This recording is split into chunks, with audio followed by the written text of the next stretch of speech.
Tonight we're going to be talking about what is creation science, and I think that needs to be done because it has been grossly misrepresented.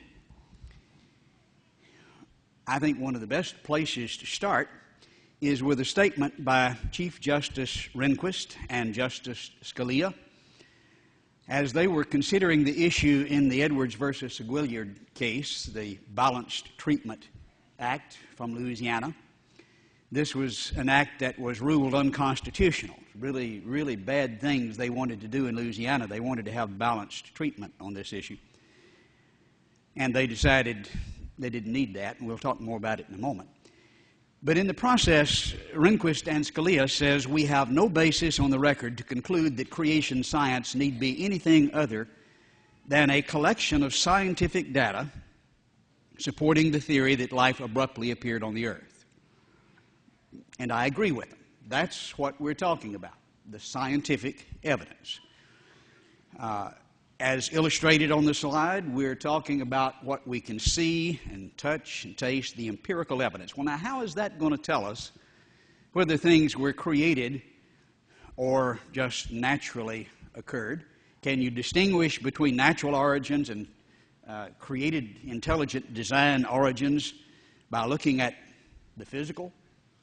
Well, let me illustrate. We look at this rock. Tell me about the origin. Did this happen naturally or did someone design it? Well, you've got a pretty good idea. This probably happened naturally. On the other hand, we see this rock, and I don't think that happened naturally. I think created design is the best explanation, and I think most would agree. But now then we have entered into the area that has to be relegated to the Sunday school classroom. You can't have that in the schoolroom. Does that make sense to you? You can, by looking at the empirical evidence, see whether this happened naturally or whether it was designed, and no, this is not necessarily religion at all. Another very obvious illustration, I believe, is seen when you walk down the beach and you see the lines, the lineations here that parallel the waves. Now, was this natural or was this designed? Well, you say that probably the waves did this. It parallels the waves. You can see them producing this kind of effect. Some order, yes, but probably still of natural origin. But you walk a little further and you see on the beach, John loves Mary. Waves probably did that, you think. But if you conclude that it must be intelligent design, now then you've got to be in the Sunday school classroom. You can't be in the schoolroom. I think that's just utter nonsense, but demonstrates that from the empirical evidence you can see clear indications to distinguish between the natural and the designed. And when we look at the universe around us, we see abundant evidence, I believe, of design, and that's going to be our theme actually throughout the week. But when we look, for example, at this bacterial flagellum, the little tail on the end of the bacteria that helps it propel, this is astounding. When Darwin looked at the, quote, simple cell, he saw what was called a black box. That's all he could tell. Well, as we learn more about it, it's like a city with factories and just mind-boggling complexity. This particular machine, and that's the only way to describe it, is an electrical motor. It has rotors, it has stators, it has O-rings, bushings and U-joints, it has drive shafts. all of this is coordinated in 30 functioning coordinated parts, such that if any one of the 30 parts is missing, it doesn't work. There's no way to get the first 5 and then work for a little while and then gradually get another one. If you're missing any of them, it stops. You've got to have all of them at once. And I don't think there's any way to explain that in terms of a gradual evolutionary process. And the design is absolutely astounding. It turns at up to 100,000 revolutions per minute and can reverse directions in a quarter turn. Our engineers today can't build that. We don't have anything that our engineers can design that works that efficiently or that works that well. Now, if you see intelligent design in John Loves Mary, what do you see when you see an electric motor with better design than anything we've been able to come up with? I don't think that's a hard question. In fact, evolutionists understand that. Richard Dawkins is one of the more prolific writers against creation, for evolution in our time. He's from Oxford. And he reminds people in his book, The Blind Watchmaker, right at the beginning on page 1, that biology is the study of complicated things that give the appearance of having been designed. That's the way the way he defines biology. Now, he doesn't believe it was designed, but it's an illusion. Yeah, it looks that way, and he admits it, but it's not so. Francis Crick, Nobel laureate, co-discoverer or describer of DNA, makes a similar statement when he says biologists must constantly keep in mind that what they see was not designed, because obviously it looks that way and you've got to really work at this or you'll get the wrong idea, because you have to constantly keep in mind that what they see was not designed, and you've got to work at that, but rather evolve. He has faith, of course, in that. Well, I think maybe it's more reasonable to just believe that what it looks like is what it is. But I think it's their philosophy that drives them in the opposite direction in spite of how it looks. We need to understand that as we're talking about origins, there are 2 possibilities, and only 2, and that's important for several reasons. Notice the statement by Douglas Fatuma, again a very prolific writer against creation, but a well-known scientist. He says, creation and evolution between them exhaust the possible explanations for the origin of living things. Organisms either appeared on Earth fully developed, or they did not. If they did not, they must have developed from pre-existing species from some process of modifications, naturally or suddenly, not natural. And there are variations of each. But if we understand there are only 2, now sometimes we get the objection, well, you're only talking against evolution and no evidence for creation. And we're going to be dealing a lot with the evidence for evolution and showing that it's not valid this evening. But if you'll be here for the rest of the week, you'll see that charge is absolutely false. But if there's only A or B, and you show it's not A, you have given positive argument for the other, haven't you? But we're only allowed to have one of these views in the classroom. You can only teach evolution because, after all, that's science, and creation is religion, and never the twain shall meet. I think that's naive to the point of being absurd. Both evolution and creation can be investigated scientifically, and I believe we demonstrated that very simply and very easily, and it'll be more obvious as we proceed. And both evolution and creation have profound religious implications. You mean evolution has religious implications? Well, if you're not aware of that, you hadn't thought about it very much. Let's look at some of the statements by some of the leading evolutionists in the country, beginning with Edward Erickson, writing in The Humanist just a few years ago. He said the core of the humanistic philosophy is naturalism, and this naturalism is his religion. That's the proposition that the natural world proceeds according to its own dynamics without divine or supernatural control or guidance, and that we humans, beings, are creations of that process. obvious religious implications. Richard Lewontin makes the point even stronger. Again, one of the leading evolutionists in the country from Harvard. He says it's not the methods and institutions of science that somehow compel us to accept a material explanation of the phenomenal world. Now, a lot of people think scientists wouldn't look at it that way. No, it's not science that says you have to look at it naturally. On the contrary, he says, we're forced by our a priori adherence to material causes to create an apparatus of investigation, a set of concepts that produce material explanations. We have made up our mind we're going to see it naturally. We adhere to that materialistic philosophy, and we're going to set up all of the investigation so that it produces that answer, no matter how counterintuitive, no matter how mystifying. In other words, it may look crazy, but that's the way we're going to do it. Moreover, that materialism is absolute, for we cannot allow a divine foot in the door. Now, this is the philosophy that dominates in science. And to say there's no religion here is just extremely naive.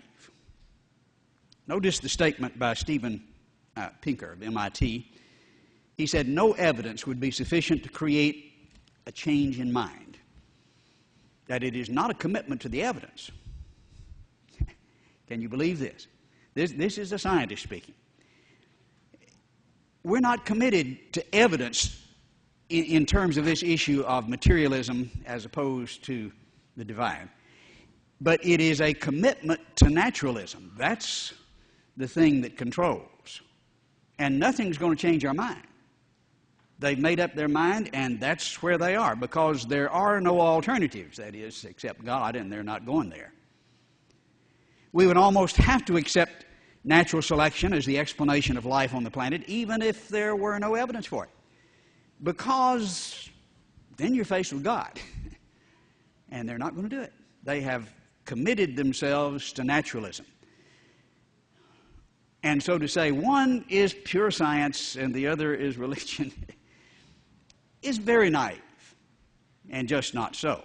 Isaac Asimov, perhaps the most prolific writer, written over 600 books, recently deceased, an atheist, nevertheless says, I have faith and believe myself. I believe nothing beyond those natural laws is needed. That's his faith.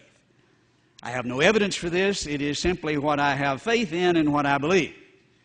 So it's a blind faith. He has decided to be, in his religion, a naturalist, and he's committed to that. He believes that because he wants to believe that, not because of the evidence. And it's not because of science. It's because of a commitment to a religious philosophy. In fact, when you look at the philosophy of the unbeliever, they have to believe just all kinds of nonsense to be an unbeliever. Unbelievers are great believers. They have to believe that an explosion produced all of the order that we see in this universe. That takes a lot of faith. They believe that molecules somehow came into existence on their own and then bounce around for tens of billions of years and become living cells all by themselves.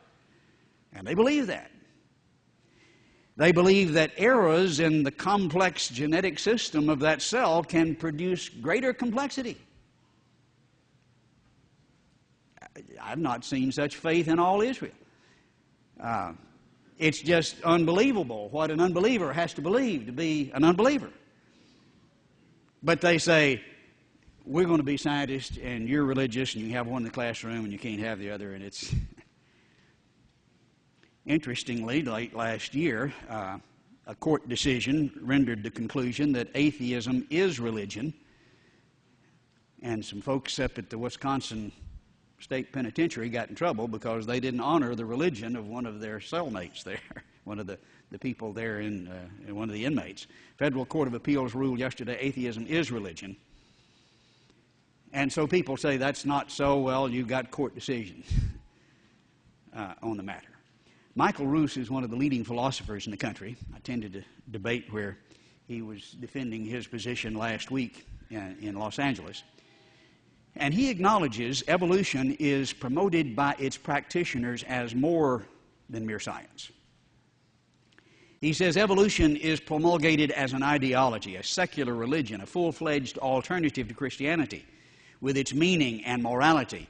Evolution is religion. So the leading philosopher of science in the country says this is religious. It's the alternative. And they're committed to it devoutly. But that's the religion that is established in our country. Now, our Constitution says you can't have a state religion established by the state, supported by the state. But we do, and it is the religion of naturalism that is defined by the courts as a religion that is promoted in our schools to the exclusion of all else, all other religions, as propaganda, and our tax dollars support it by the billions. One very obvious example, the Chicago Field Museum of Natural History, according to the Chicago Tribune just last year, said the whole, and this is from the president, the core of the museum is evolution. And of course our tax dollars are supporting it. Recent years, it has dedicated a lot of resources to educate visitors about evolution. That includes spending $17 million in 2 years to recast its permanent exhibit on evolution. And we're paying for that. That's the establishment of religion in our country. Our schools pontificate humanistic naturalism without allowing any alternative or allowing anyone to point out the weaknesses, typically. For an example, Prentice Hall's biology textbook puts it this way, and this is a standard high school biology text. There's no doubt that if you jump up in the air, you'll end up on the ground. It makes no difference whether you understand or even believe in gravity. Just as definitely life on Earth evolved and is continuing to evolve all around us all the time. Supported by our tax dollars, just pontificating. This is the way it is. Yes, it is definitely religious, and we have the establishment of religion. But some would say, I understand the problem, but isn't it illegal to do anything else? And the answer is absolutely no, though the press would leave that impression, and they do regularly. And I can say that because I have Supreme Court authority to say that, again referring to the Edwards versus Aguillard case, this time the majority, written by Brennan, tells us this, the act, this terribly unjust act that says you ought to have balanced treatment of these issues. This act does not grant teachers a flexibility they did not already possess. In other words, you don't need this act. You already have this flexibility to supplant the present science curriculum with the presentation of theories besides evolution about the origin of life. You already have that right, he says. Teaching a variety of scientific theories about origins, and as we've documented, there's only two. But you can do that. It might be validly done with the clear secular intent of enhancing the effectiveness of science education. Now, you can't do it to promote belief in the Bible or a particular religion. But as science, you can validly teach a variety of origins, as we looked at the arrowhead as opposed to the natural rock. We look at varieties of explanations of origins, and yes, it is legal. In fact, when this act was overturned, many in the press said, well, they've outlawed creation science. They said that. They were lying, but they said it. Stephen Gould was interviewed about that time and asked this question. He's one of the more famous evolutionists of our time. And he said, no statute exists in any state to bar instruction in creation science. It could be taught before, it could be taught now, which is certainly the case. And most of the people in our country believe that we should look at all the scientific evidence, all the scientific alternatives. In Texas, just a few years ago, Zogby took a poll testing this concept. Under the proposition, teach only Darwin's theory of evolution, 16% agreed. And I don't believe it's that different across the country. regarding the proposition also, teach Darwin's theory, also teach the scientific evidence against it, 75% agreed. But the 16% dominate, and you can't do it in the classroom, or at least they don't do it. It's not in the textbooks. A more recent poll here by CBS Broadcasting was reported with the headlines, "Creationism Trumps Evolution." Now, to be fair, it should be "Creationism Trumps Evolutionism." They kind of prejudiced it with their wording. But testing the idea, or at least here leading the thought, Americans do not believe that humans evolved. The proposition was God created humans in present form. All Americans, 55% agreed. Humans evolved. God did not guide the process. 13% agreed. But the 13% prevail, and that's all that's taught in the classroom. In spite of this propaganda in the classroom, a great deal of progress is being made, and a number of prominent scientists with tremendous opposition and with great danger to their careers have taken a courageous stand. And this was in 2001 in New Republic, with the headlines, "100 scientists take a courageous stand." And these were scientists in major scientific institutions across the country, like the Smithsonian, the American Museum of Natural History, some of the leading universities. And they say, "We dissent from Darwinism. We don't believe Darwinism can explain what we see in this world." And 100 of them signed the proposition and put their name and their position there. And since then, the momentum has grown, and now over 700 have signed that proposition, all with doctorates in the natural sciences, including scientists from the U.S. National Academy of Sciences, from the Russian, Polish, and Czech national academies, from universities such as Yale and Princeton and Harvard and Stanford and MIT and Columbia and Purdue and Berkeley and UCLA and Duke and Cambridge and Oxford. Professors at these major institutions have said, "We don't agree that Darwinism explains origins." And if you're wondering about Texas institutions, yes, 25 from A&M, 16 from University of Texas, 5 from Texas Tech, are signatories to this particular proposition. And from my experience in speaking on those campuses, there are a whole lot more that believe that. They come up to me after I speak and say, "I agree with you, Dr. Patton, I can't let it be known, but keep up the good work." These are brave men, and I could tell all kinds of stories that would just give you shivers about some of the things they endured because of the stand. But in spite of this, leading scientists taking a stand against Darwinism, we have men like Ernst Mayr saying, "No educated person any longer questions the validity of the so-called theory of evolution, which we know to be a simple fact." And we know him to be a simple liar. He knows better. I know he knows better.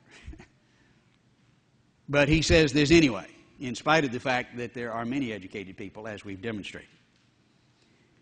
Carl Sagan certainly knew better and acknowledged in his book, The Demon-Haunted World, only 9% of Americans accept that human beings, other species, have slowly evolved by natural processes. 13 to 9% is what the polls reflect, depending on who asked and how it's asked.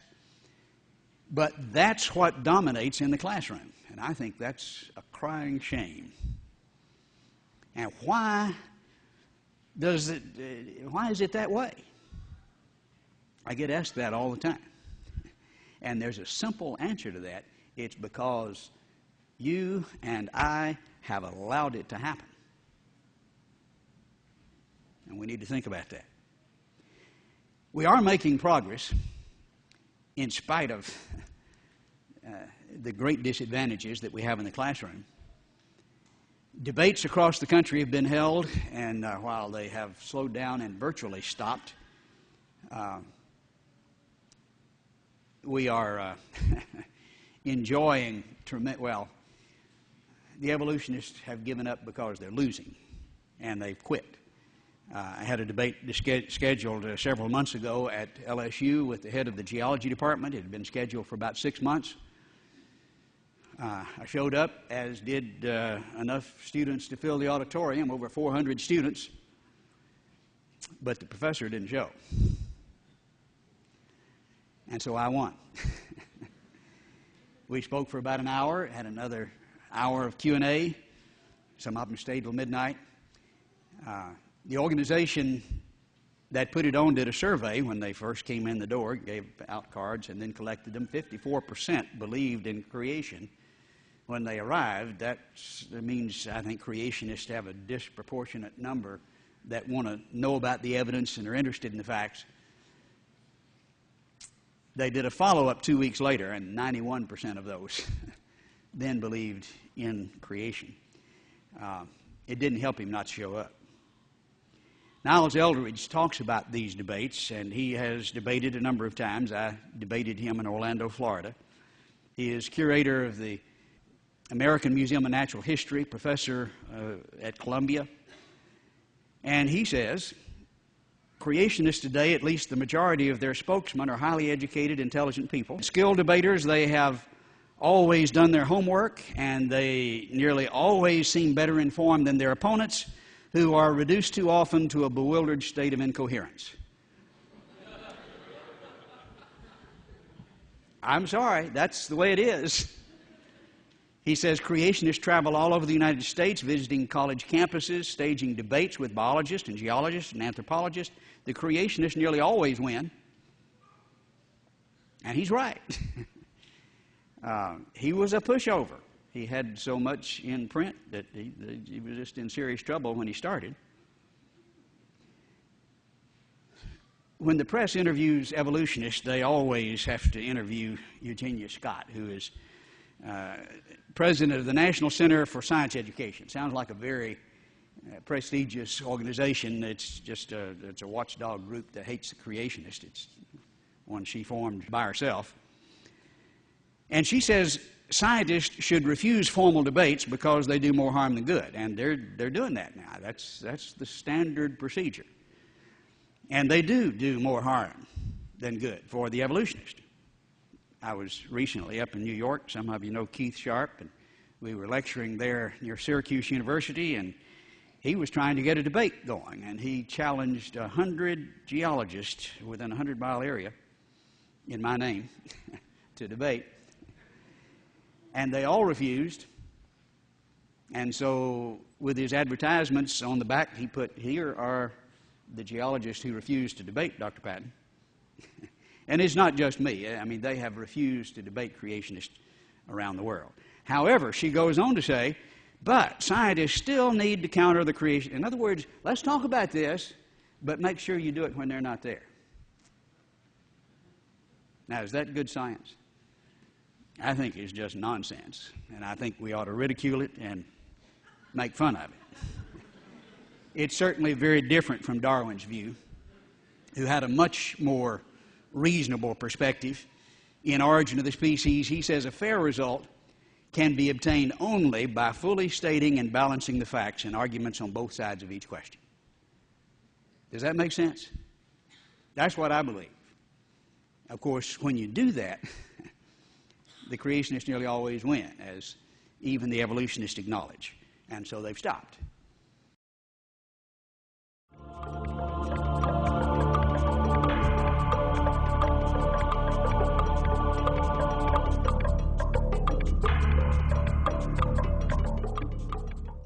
We're concentrating this evening on what is creation science.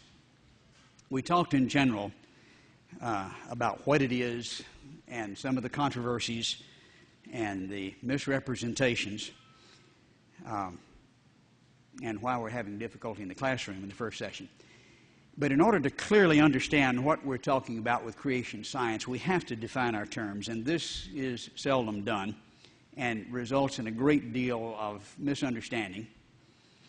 And I'll allow the evolutionist to define terms, and I'd like to emphasize a distinction that's made by G.A. Kirkut in his book Implications of Evolution. He was chosen to write this book, one of a series of international monographs on evolution. And he says there's a theory which states that many living animals can be observed over the course of time to undergo changes so that new species are formed. And in the context here, he's talking about variation, what I'd call horizontal variation. A cow gets a longer horns or shorter horns, maybe becomes spotted or not, but still a cow. And sometimes those variations are called new species. That's a very nebulous term. If I'm resistant to penicillin and Ricky is not resistant to penicillin, we're not different species. But if bacteria becomes resistant to penicillin, or is, we'll talk more about that in a moment, and another one is not, they're different species, and it's just a very arbitrary term. But yes, there are changes, variations that we can see that are called new species. This can be called the special theory of evolution and can be demonstrated in certain cases by experiments. I would agree with that and illustrate it with the variation that we see in dogs that can be bred within a few tens of years from a single source, all interbreed, not different species, but variation within the kind, as we would put it. That's what he calls the special theory. But he makes a distinction here between that and another concept. On the other hand, he says there is a theory that all the living forms in the world have arisen from a single source. Now that is a different idea, and which itself came from an inorganic form. This can be called the general theory of evolution. This is the issue, not the special theory, which we can see and is not really an issue. But the idea that all came from a single source and it from an inorganic form, illustrated here in this tree of life in the typical textbook. This is the general theory, and that's the issue. And if we don't distinguish those concepts, we got a lot of misunderstanding. What we're talking about then, in terms of what we disagree with, is a change from one kind to another kind, not variation within the kind. We have all kinds of communication problems when we don't make that distinction. One fellow says, I see evolution in the lab every day, and the other fellow says evolution is not observable. And they're both right, but they're talking about different things. One says, I see these changes, a little extra bump that bacteria gets and then changes back under certain circumstances. The other one is talking about the change from the ape to man. Well, that's not observable. You can't repeat that in the classroom. One's speaking of special evolution, one's speaking of general evolution, and many times in argumentation you see the change in definition from the beginning of the argument to the end, which leads to any kind of conclusion you want. I've been in the classroom where a professor would say, well, Mr. Patton, evolution has just changed. Don't you believe in change? And I say, sure, I believe in change. I've got some in my pocket. But I think we need to define our terms if we're going to have a good conversation.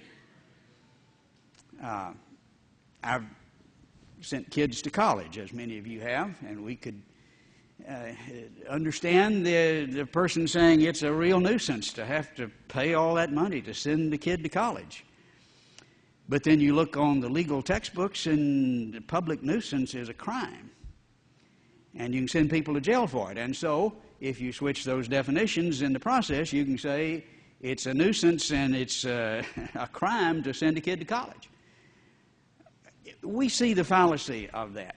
People begin to argue with these small variations and reach conclusions with regard to the general theory that says all came from a common source. And the fact that you see small variations doesn't prove all came from a single source, or that they all came from an inorganic source. But that kind of switching of terms underlies just a ridiculous conversation sometimes. I think that's what's the explanation for Richard Dawkins' statement. It's absolutely safe to say that if you meet someone who claims not to believe in evolution, that person is ignorant, stupid, or insane, or wicked. Now, he's seeing some variations, and you can see that. Well, yes. Therefore, you have to believe all came from an inorganic source. Well, no, that doesn't follow. Well, but I can see this variation, yes. But you see how the switch confuses. Stephen Gould made a very reasonable statement when he says, no myth deserves a more emphatic death than the idea that science is an inherently impartial and objective enterprise. That's a myth. Yet it continues to thrive among working scientists because it serves us so well. That's no more true with scientists than it is with preachers or any other group where you see ambition and careers at stake and people wanting to feed their kids, and they come up with conclusions that serve their purposes, and that's true in every field, and certainly in science. Maxwell Planet, who is a Nobel laureate, says scientific truth does not triumph by convincing its opponents and making them see the light. Now, we're told that, and we maybe think that. Well, here's a fellow who knows, Nobel laureate. No, that's not how you get people to change their minds, he says, but rather because opponents eventually die and a new generation grows up that's familiar with it. You've got to have some funerals to have progress in science. That's a rather negative statement and maybe overstated, but it's not completely untrue. How should science work? When we say things are proved scientifically, we've got to have some way to determine whether it is or isn't. It's not just who hollers the loudest, or shouldn't be. When we're talking about absolute proof, scientific proof, we're talking about at least 4 criteria. First, that it is an observable phenomenon. If we can't observe it, then there's no way to prove it scientifically. It's got to be repeatable so that you see it and somebody else can see the same thing. It should be experimental so that you can perform tests to see if it's verified or falsified, and it must be at least potentially falsifiable.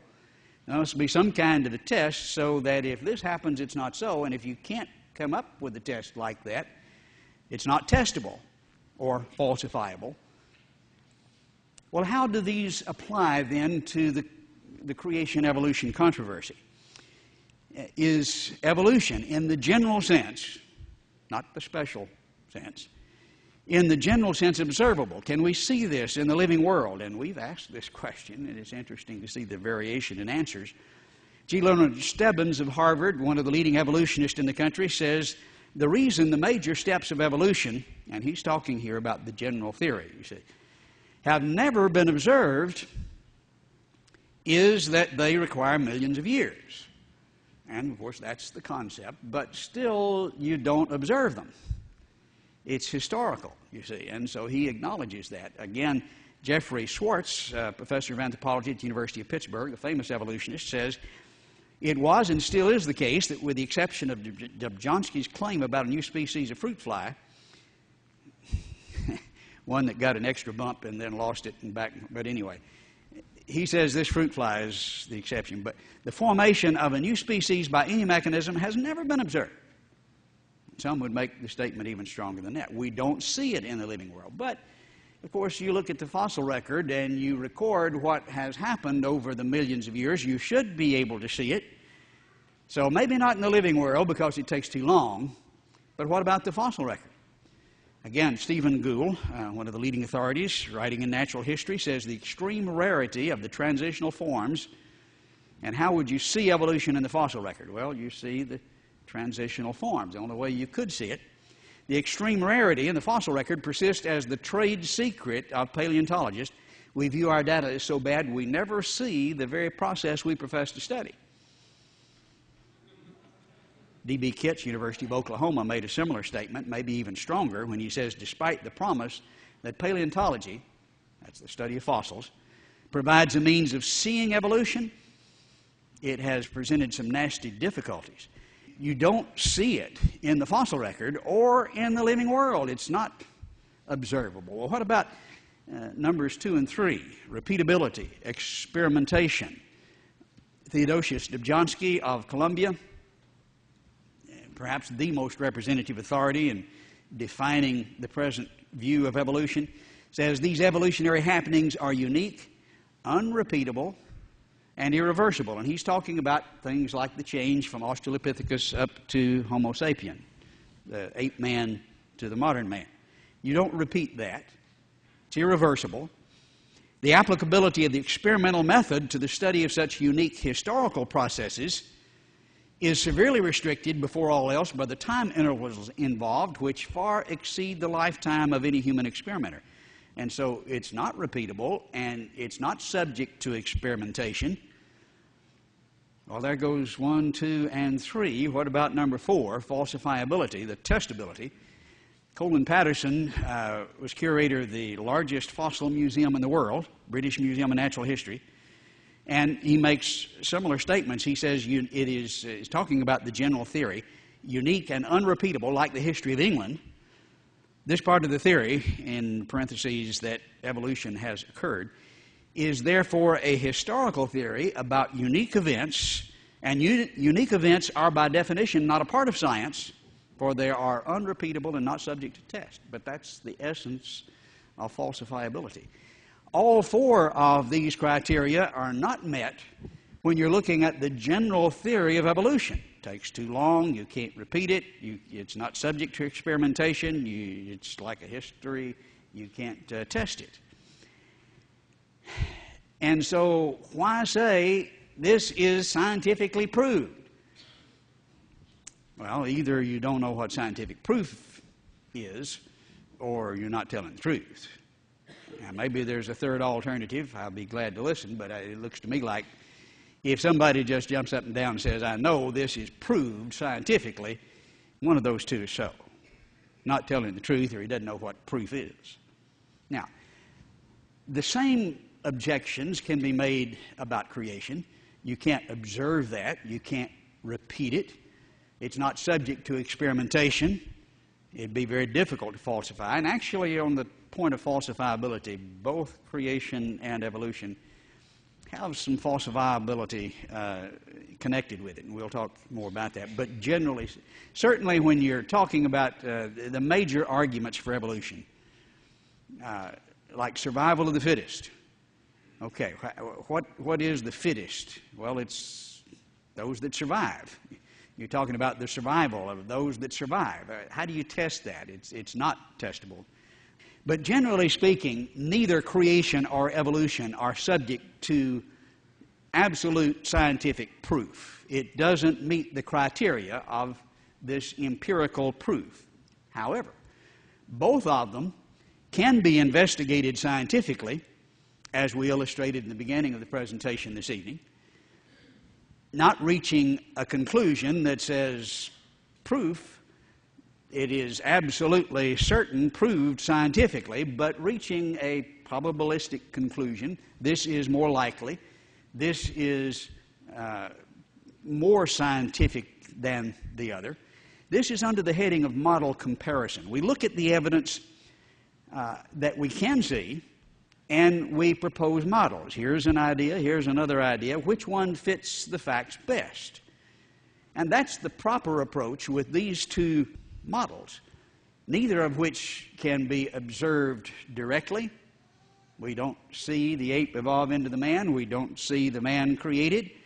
But we can see a lot of evidence that tells us a lot about the possibilities, and we can compare that evidence to see which model works best. This is sometimes called the principle of Occam's razor, or the principle of parsimony. It simply says which view fits best, directly and simply. Now, you can make any model fit with enough secondary or tertiary or quaternary assumptions. This works except for this, but if you assume that, okay, and then it fits except over here, and then you make this assumption. And the more assumptions you have to make, the poorer the model is. The one that fits directly and simply with the fewest secondary assumptions is the best model. And that is a scientific approach and the way we will proceed. Let's think about, from that perspective then, which model, creation or evolution, is served best when we look at what Darwin saw. Let's just back up and see what convinced him that evolution was the best explanation of origins. He sailed around the world as the ship's naturalist on the Beetle, And he saw a lot of strange-looking animals, especially in the Galapagos Islands, different from the ones that he had seen in England. And he talked a good deal about the finches, not initially, but later on he developed this idea. And he saw different finches on different islands, the islands without trees. There you see the finches with the big heavy beaks, because they're making a living eating the seeds that they have to break with their beaks. But on the islands with trees, you have the finches with little pointy beaks that can reach in the bark and get the insects. And so they make a living better over here. And that was the argument. Look, it has evolved. Natural selection has selected this type here and selected this type here. Now, how did they originate? Were there the two types to start with, or did they develop? Well, you can't really tell from, but you do see a variety of finches. Beak shapes were different on different islands. Now, are we seeing proof that all came from a common origin and all came from inorganic form? No. At best, we're seeing evidence for special evolution. Now, what we've learned about it since Darwin was there is that all of these finches interbreed. Now, that's not in your textbook, but it is in the technical journals. They're one species according to that definition of species. This is really not a great illustration of horizontal variation or of special evolution, but that's all that it is. He saw no evidence for general evolution, but this is not the way it's presented.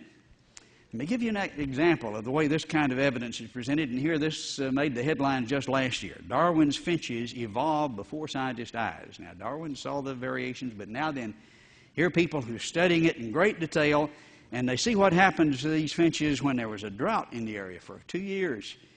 And then, of course, it changed when the drought was over. But they saw the finches evolve right before your eyes. For the first time, scientists have observed in real time evolutionary changes in one species driven by competition for resources. This drought caused this competition, and they saw evolution. Sounds impressive, doesn't it? What actually happened? Well, this shrinkage of the beak that they observed during the drought first was less than 1 millimeter.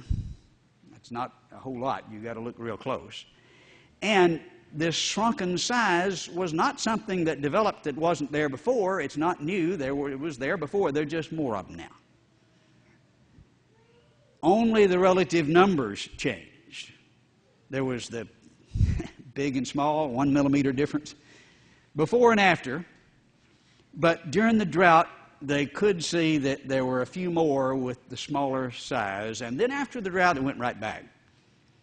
So nothing accumulated. But how do they report it? Finches evolved before scientists' eyes. Yeah, they ought to be ashamed. I mean, that's just disgusting when all they're seeing is a change in relative numbers, and you have to wonder even about that when you see the small amount that they're talking about. And why do they present this kind of evidence? Because they don't have any better. Like the old argument, why does the stork stand on one leg? If he lifted it up, he'd fall down. If you don't have another one, you're in trouble. But this is the best they can do, and this is the kind of argument that's touted as proof, and then you look and see what all the facts are, it's just nonsense. Variation less than 1 millimeter in the numbers, not in the size. The size changes were there all along. Different finches, like different cows. I think we should think about what Darwin did not observe. We see variation. That doesn't really surprise us. We see it in a litter of cats. We see it, I mean, we expect that. But when we think about what birds would look like if evolution were true, maybe we would see a cowbird or a bird dog, an elephant bird. These are strange birds. Maybe a baboon bird. And why do we laugh at this? We know this is nonsense, right? I mean, there's no question. This is crazy. Darwin didn't see anything like this, and he's not going to see anything like this. What he did see, we expect. It's not funny. But the kind of thing that would be evidence of evolution would just shock the daylights out of everybody. And what is seen is at best horizontal variation, and in this case not a very good example of that, since they're all one species. We see it in the dogs to a greater extent than we see in the finches, and we know they interbreed, and we know it's the same species. One of the arguments that was made in Darwin's time, or shortly after he wrote the book, was regarded the pepper moths, and this is in every biology textbook in the country. Here's proof of evolution. Now, here's what Darwin saw. Let's compare the models and see which one fits best. This is the way it looked before the Industrial Revolution. The light-colored trees hadn't been stained by the soot, and the lighter-colored pepper moths were somewhat camouflaged. The dark ones stood out. And so we're told that the birds flying around had black ones for lunch more often than light ones, and so the numbers changed. But when the Industrial Revolution took place and stained the trees dark, then the dark ones were camouflaged and the light ones stuck out, and now then there's more light ones. Now, you've got light and dark before, and you've got light and dark after. Again, all the change that they're pointing to is a change in the relative numbers. But here is what's in the textbook as proof of evolution. And even that has been grossly misrepresented. But notice the statement by Matthews, who was honored as one of the greatest biologists in Europe, chosen to write the introduction to the centennial edition of Origin of the Species. He's an evolutionist and chosen by his peers to have this honor. And in that introduction, he said the peppered moth, Bistion betulera, which is the species, experiments beautifully demonstrate natural selection, which has since come to be questioned, as we'll see, or survival of the fittest in action. But they do not show evolution in progress, for however the population may alter, all the moths remain from beginning to end. It's the same species. Bistion betulera is still Bistion betulera. You've got light ones and dark ones before and after. But you look in the textbooks, and boy, this is the proof. In fact, in International Wildlife Encyclopedia, we see the statement, "This is the most striking evolutionary change ever witnessed by man." I think they're right. I think that's the best you got. But this is not general evolution by any means, not even close. And since then, it has been thoroughly discredited, though not in the textbooks. In Nature, one of the more respected, perhaps the most respected scientific journal, back in 1998, this is not really new stuff. It's had plenty of time to get into the textbooks. Majerus notes that the most serious problem in the Bistion betulera probably does not rest on tree trunks. Well, it's the only place I've ever seen them, in the textbook. Exactly 2 moths have been seen in such a position in more than 40 years of intensive research. The natural resting spots are in fact a mystery. This alone invalidates Kidwell's release recapture experiments, as the moths were released by placing them directly onto the tree trunks where they are highly visible to bird predators. And by placing, he means glued. So you could take the picture, which he goes on to note. Finally, the results of Kidwell's behavioral experiments were not replicated, which you're supposed to do to have good science. In later studies, the moths have no tendency to choose matching backgrounds, which is what's told in the textbook. This illustrates, at best, horizontal variation, and is not a real good illustration of that. It's been doctored and glued and misrepresented. Why do they present this in the textbooks? Just remember, that's the best they've got. That's why. We do have an additional argument that's been added fairly recently that's not what Darwin saw, but we'll treat it here because it's a similar type argument. It's the little bitty changes that he imagines will add up to the big ones. And we've all heard, well, you don't want to take too many antibiotics. This will evolve this resistant form. And here's proof of evolution. And that's in the textbooks now, alongside the pepper moths. Just recently, last week, Hillary Rodham Clinton was quoted in the New York Times saying, "I believe in evolution. Antibiotic-resistant bacteria is evidence evolution is going on as we speak."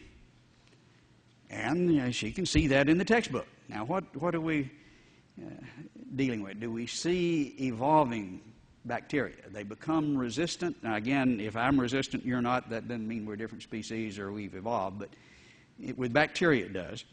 But that's not really what's going on, and it's really hindering what we need to be doing in science in helping us deal with the problem.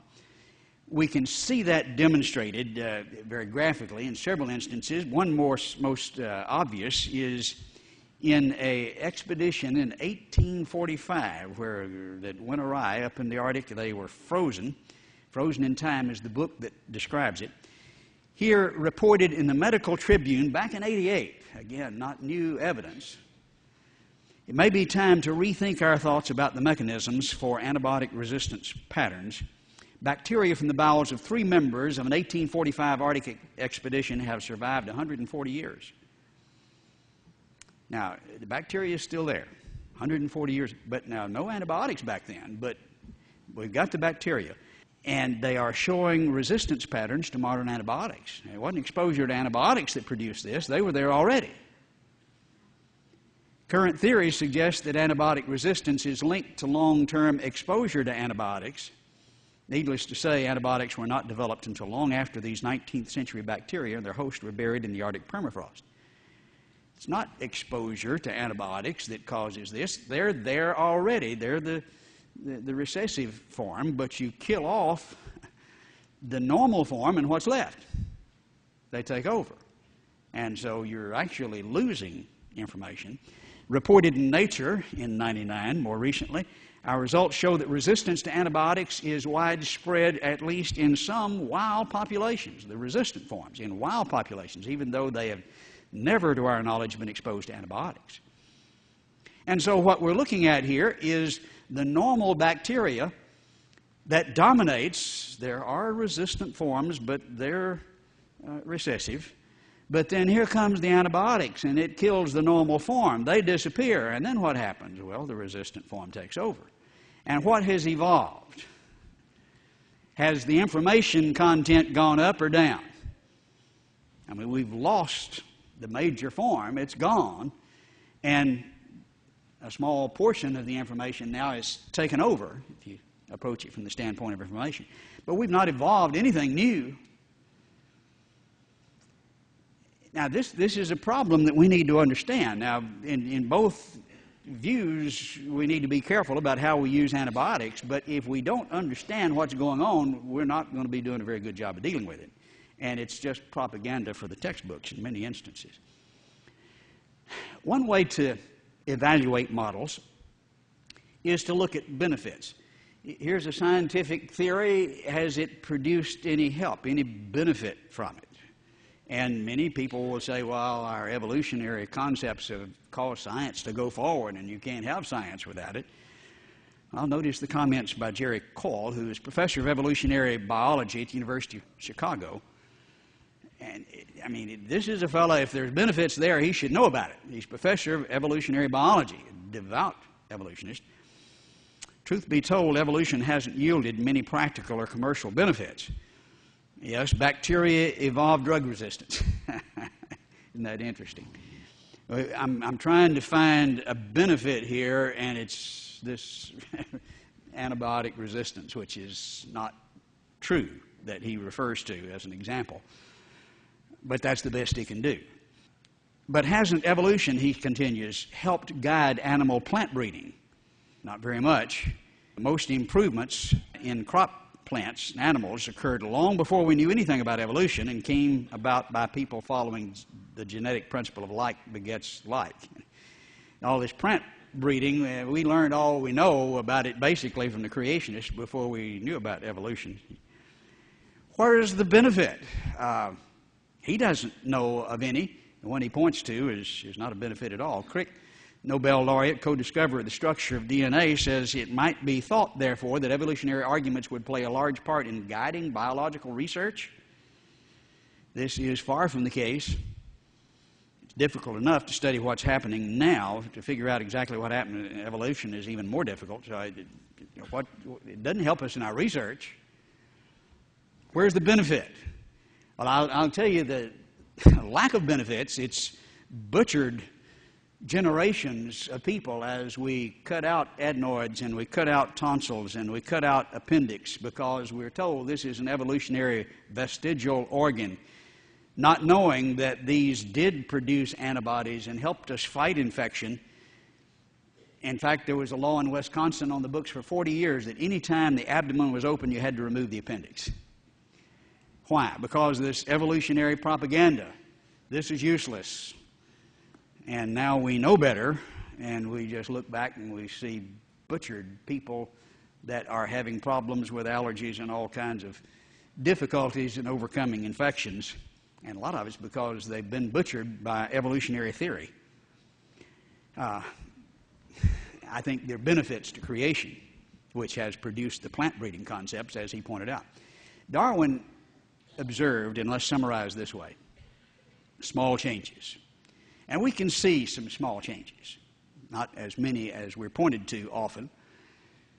But these small changes, we're told, will, with great faith, add up to the big changes. We don't see it, but we believe it.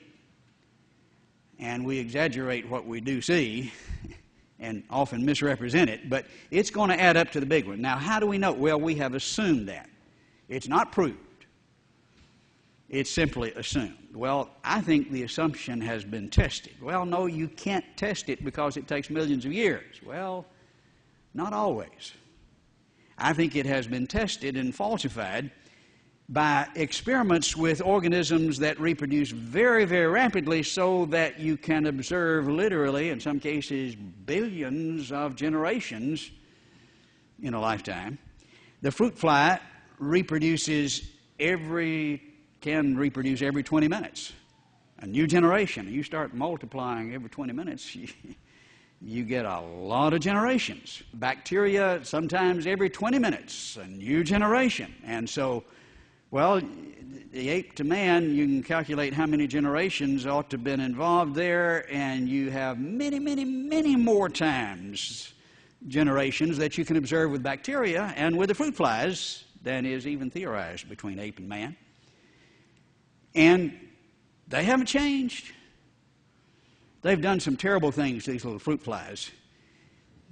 I wonder that PETA hadn't gotten after all the scientific experiments where they torture these poor little things with mutagenic chemicals and radiation, and they have the highest mutation rate of virtually any organism, and you can make them look pretty weird with big bulging eyes and different colored eyes and curly wings and straight wings and no wings. But they're still fruit flies. It doesn't accumulate or add up to anything. Michael DeSole, University of Lyons, writing the Encyclopedia of Life Sciences, says, if mutation were a variation of value to the species, then the evolution of Drosophila should have proceeded with extreme rapidity, as it mutates more than anything and reproduces every 2 weeks. Yet the facts entirely contradict the validity of this theoretical deduction, for we've seen the Drosophila type has been known since the beginning of the Tertiary period, that is about 50 million years. You know, I don't buy the years, but let's play the game their way and see how it comes out. If this is true, they've got a very serious problem, or even just in the period of observation. It has not been modified in any way, they say, for 50 million years, and certainly not in the 100 years we've been watching them tortured in the college classrooms. It ought to add up. We see the change, these mutations, all kinds of them, but they don't. We can test it. Likewise with bacteria. Warner Braun, one of the leading experts, probably the leading expert in bacterial genetics in the U.S., in his book, Bacterial Genetics, says the rapid rate of propagation, in other words, they reproduce every 20 minutes, The enormous size of attainable populations, changes within initially homogeneous bacterial populations apparently do not progress beyond certain boundaries. Yes, we see variation, but we see boundaries. You hear the textbooks talking about variations, you hear the textbook talking about boundaries? No way. It's there, it's just as obvious, and especially with bacteria. It was just really emphasized in this article from Science News just a few years ago as they compared fossil bacteria with live bacteria, virtually identical, except the fossil bacteria is a little bigger. What intrigues William Schropp, paleobiologist, University of California, LA, most is a lack of change. 1 billion-year-old fossil blue-green bacteria. Billion years, every 20 minutes in a well close. They surprisingly looked exactly like modern species. Well, you see, you can't observe the changes because it takes millions of years. Well, here's millions of years of something that reproduces up to every 20 minutes. And there's nothing. Not only like modern kinds, as we'd call it, which I think is broader, but exactly like modern species. When we look at the finches, when we look at the fruit flies and the bacteria, perhaps even more definitively, we see variation, what I would call horizontal variation, not the kind of variation, by the way, that the evolutionist expects to see. All of them are harmful or neutral in the normal environment. There are few that are considered useful in limited environments. You press the biologist to give you an example of a beneficial mutation, and he'll say, well, here's sickle cell anemia. You don't get malaria with it. Of course, you die. If you have the two people mate that have both have the form, it's going to produce death, and we're spending millions of dollars to try to eradicate it. And the hemoglobin in the blood doesn't absorb oxygen well, and there's all kinds of problems with it. But you have a little bit of resistance to bacteria, I mean to malaria. But that's a beneficial mutation. All of them degrade complexity. Some are cyclic. The environment changes, and then it changes back. And it doesn't accumulate.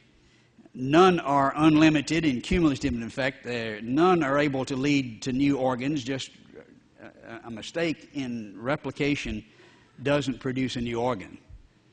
And they understand. So the variation is not the kind the evolution is looking for, but that's not all we see. In addition, we see boundaries to that variation, and we can give just dozens of examples of it. I mean, you see little horses that are bred up to big horses, but then they don't get continuing, 20 feet tall, do they? You can go down and you get to a certain level, and then they don't get as small as rats. They hit a boundary, and we can see that dramatically and quickly. This was reported and examined and acknowledged in a very important meeting in Chicago several years ago, reported in Science. A historic conference is the way the report began. And again, this is 1980. This is information that should be in the textbooks. The central question of the Chicago conference was whether or not the mechanisms underlying microevolution, these little bitty changes, can be extrapolated or extended forward to explain the phenomenon of macroevolution, the big changes. Do the little ones add up to the big ones? That's the question. That's what's in every textbook, biology textbook in the country. But here's the central question of the conference. The answer can be given as a clear no. And then they refer to Francisco Ayala, major figure in propounding the modern synthesis. That's the modern theory of evolution, synthesizing Darwinian survival of the fittest with Mendelian genetics. The modern theory of evolution, he's the one that came up with it, or one of the major figures. Small changes do not accumulate. We can demonstrate that in the lab and in the fossil record. S.M. Stanley of Johns Hopkins makes a very reasonable conclusion from that. He's one of the leading authorities in this field. He says natural selection, of course, that's what's supposed to work on these small changes that add up to the big ones, and that's why they add up, but they don't add up. And so what's natural selection got to do with it? He says, this has long been viewed as the process guiding evolutionary change, but it cannot play a significant role in determining the overall course of evolution. Microevolution is decoupled from macroevolution. And if the little ones don't add up, what's natural selection got to do with it? Stephen Gould of Harvard says, I have been watching it slowly unravel, and he's talking about this theory that the little ones add up to the big ones, the mutations are selected by natural selection. I've been watching it slowly unravel as a universal description of evolution. I've been reluctant to admit it, since beguiling is often forever, but that theory as a general proposition is effectively dead despite its persistence as textbook orthodoxy. It's still in the textbooks. That's how they explain evolution. The little changes, mutations add up to the big ones acted on by natural selection. That's dead, according to the leading authorities. We know better, both from what we see in the laboratory and what we see in the fossil record. Now, there are really, as we pointed out in the beginning, only two horses in this race, and one of them just dropped dead. Who do you think is going to win? When we look at the two models, creation, evolution, we see the creation model, just from the standpoint of what we've just looked at, explains both variation and boundaries. We would predict the Creator would put within each biotype the capacity to vary, to adapt to different circumstances. And these brown rabbits in Texas are not going to fare too well up in the Arctic, and sometimes they're white ones, and they get to where they do pretty well up there. And so you've got white ones, and if you bring them down here, it's going to change. You see some variations that's going to help them stay rabbits and succeed. And we would predict boundaries. We explain both. The evolution model explains half, and the variations that we do see are not the kind of variations they expect to see that would accumulate or give benefit or increase information. And the idea of them adding up is dead, because we know better.